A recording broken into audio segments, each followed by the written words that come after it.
Hello, Umut here. Welcome to another video. Today I have new goodies from InLoveArts Shop that I worked before and you saw the videos. I want to show them to you today. Maybe you will have things that you love and then I will create an art journal with these. I have beautiful stamps and dies. This is an alphabet stamp that's really useful because we do sentiments all the time. These are very nice flowers, butterflies, some other flowers in pots that are really versatile and you can use over and over again.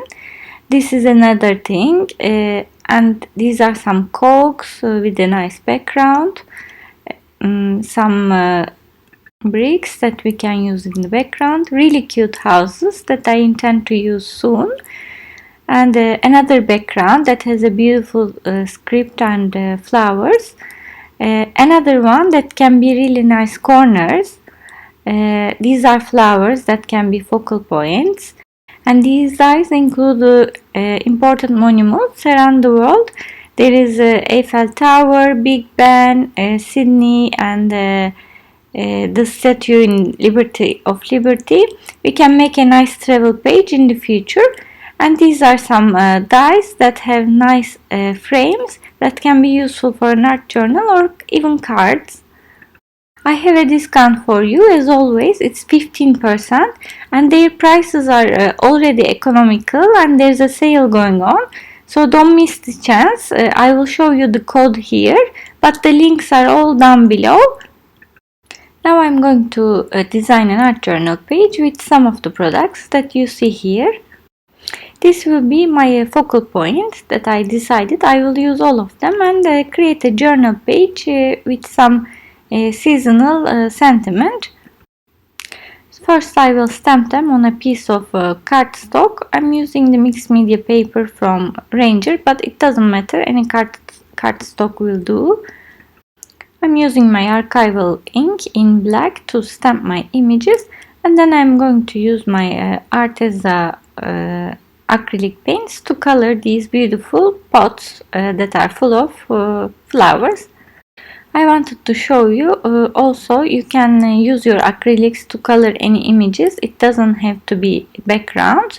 So I took all my Arteza paints, my little tubes, to color all my flowers here. I'm using a light green to color this, and then I'm going to use a darker green to give some shadows.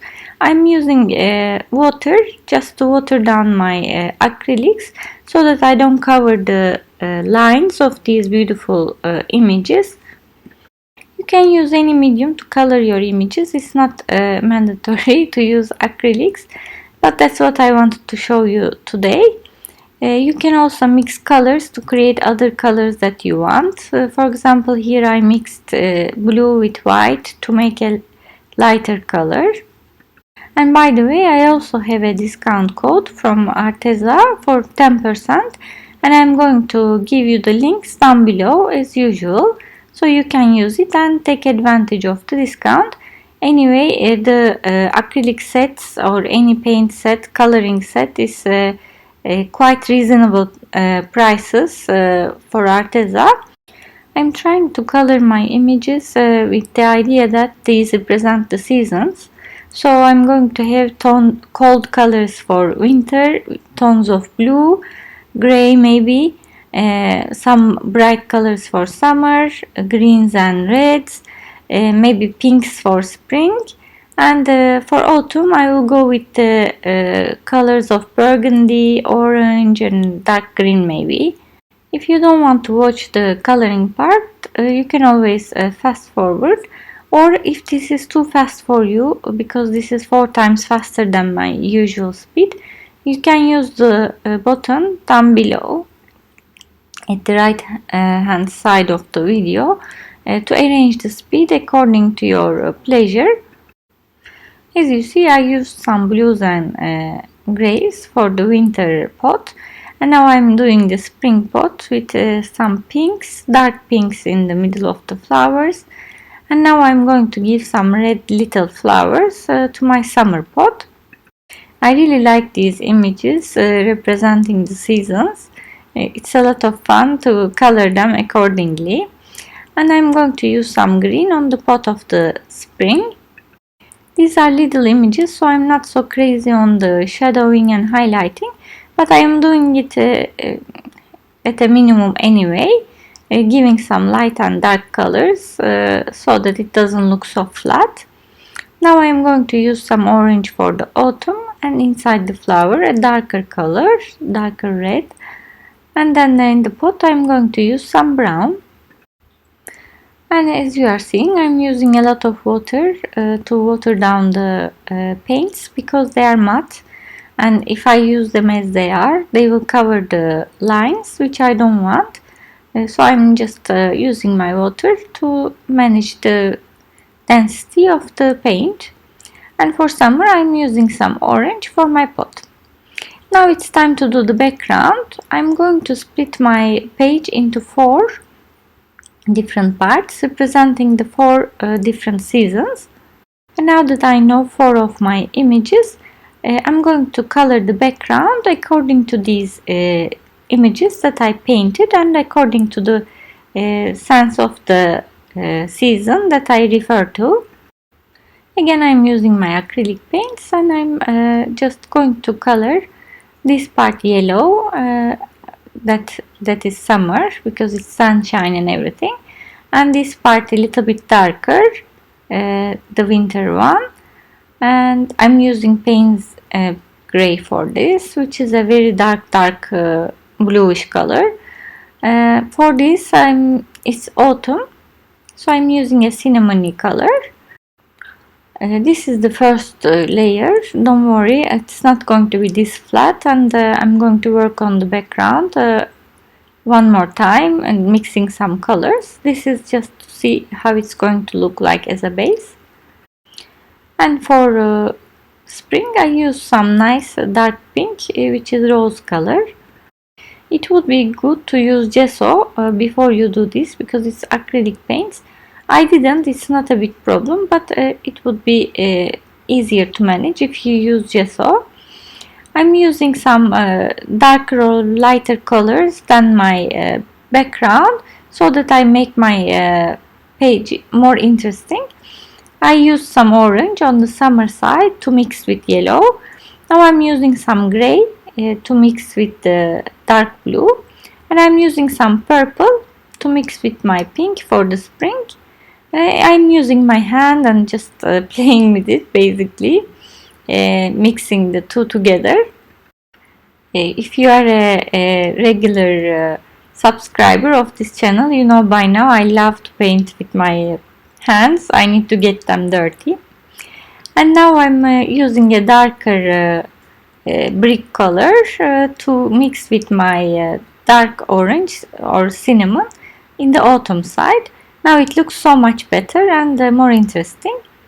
Before I stick my focal points, I decided to do some background stamping. So I'm going to use these beautiful background stamps that can also be focal points. But today I'm going to use them like this. I use the butterflies for the spring. I will use these flowers for summer. Again, I am using my archival ink in black to stamp these images. I'm going to stamp it with an angle to make it more interesting. And I'm going to use these bricks for the winter one. And I'm not going to stamp it all. I will stamp it at both corners to make it more interesting. As you see, I'm not stamping it all over, but it looks better like this, I think. And I'm going to use this beautiful script with flowers for the autumn. I think it goes with the season. My idea of autumn is a little bit more emotional and poetic because we are leaving summer behind. Anyway, I'm going to now stick my images, these 4 pots. I'm using this sticker machine to make them stickers instead of using a glue. I told several times I bought this, I think unnecessarily, but since I have it, I'm using it. You can use normal glue, matte medium, anything you have. I will just stick these at the corners of my 4 parts of the page to complete the sentiment of that season. And my idea is to use the big alphabet stamp to stamp my sentiment, which will be related to the feeling of the page. Before I do that, I'm going to just frame my page using my archival ink in black and a finger dabber, just going around the edges so that I have a definition and a nice frame around the page. And I wasn't so happy with the colors on this summer side, so I'm using my Faber-Castell brush marker in cinnamon to give some more shadowing also around the pot. Now it looks much more interesting. Now it's time to stamp the sentiment. I'm using this alphabet stamp set again from InLoveArts Shop, and I'm going to use my archival ink in black again to stamp it. And my sentiment is seasons change, so do we, which goes really well with my page. I won't show you all the stamping of all this sentiment. Here it is already, and I'm using my white gel pen and it's a broad tip, which is easier to use and it's brighter, to just give some highlights so the sentiment comes forward more. It's a bit lost now at the background with all these colors, and this is a great trick to make your sentiments more visible. My gel pen is Uniball Signo, and when it stops working you can just work it on your hand and it starts working again. And here it is, I finished it. I'm just going to doodle a little bit all around the page with this white gel pen because I want to enlighten it a little bit and make it all cohesive, since I have the white on my sentiment now. So I'm just going over the flowers, butterflies, things like this to make it all in the same mood and colors. These are for me wind, representing in winter, and it looks like night, so I'm going to draw some stars or snow, whichever you want it to be. I will also drop some dots here and there. And as you can guess, I'm going to do some white splashes with a watered down gesso. And I will call this page done. I really love it. The sentiment and the design goes very well together. And it's really colorful. I hope you enjoyed it too. If you did, please don't forget to hit the like button or subscribe to my channel. And don't forget to use the discount code if you want to shop for the supplies that I used today. Thanks so much for watching and see you next time.